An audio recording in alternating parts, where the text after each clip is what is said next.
হাট গেছে, হাট বসে না আমাদের দেশে, সকালবেলায় বউ বলেছে হাট করে নিয়ে এসো, এখন হাট করতে গেছে, পকেটে টাকা আছে, মৌলী সাহেবের সাথে দেখা হলো। সালাম আলাইকুম মৌলী সাহেব, ভালো আছেন? কথা ছিল। মৌলী সাহেব বলে কি হয়েছে বলো?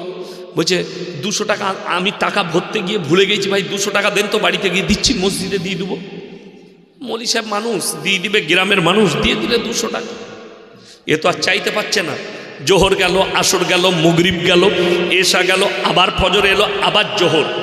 ইনি তখন জোহরের সময় বলছে ভাই ওই মনে নেই নাকি 200 টাকা দিলাম হাটে, তো এটা আসরের পরে দিয়ে দেব।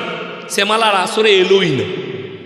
কথা বলতে পারি, আসর এলো না, মাগরিব এলো না। হুজুর কাজের লোক, উনি আবার ভুলে গেলেন।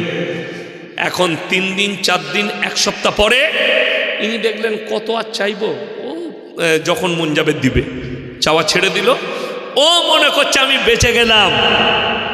লেখেলেন কাগজ থাকে, তাই এই অন্যায়গুলো যারা করেন কিয়ামতের দিনে এক একটা টাকার বদলা ইনাকে ফেরত দিতে হবে। আপনি অত সহজ ভাবেন না।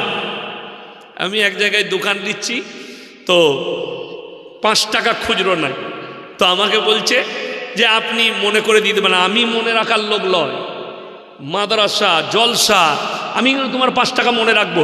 তুমি 50 টাকাটা রেখে নাও, তুমি আমাকে মনে করে 45 টাকা ঘুরে দেবা। তুমি যদি ঘুরে দিতে নাও পারো, আমি ক্ষমা করে রেখে দিলাম, কিন্তু তোমার থাকবে না আমার কাছে।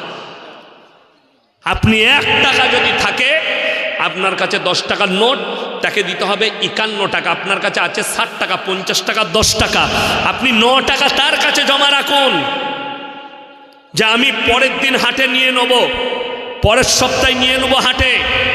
আমাদের দেশের লোক পরের সপ্তাহে 1 টাকাটা ধরে নিও, ও আর দিলে তো নিবি,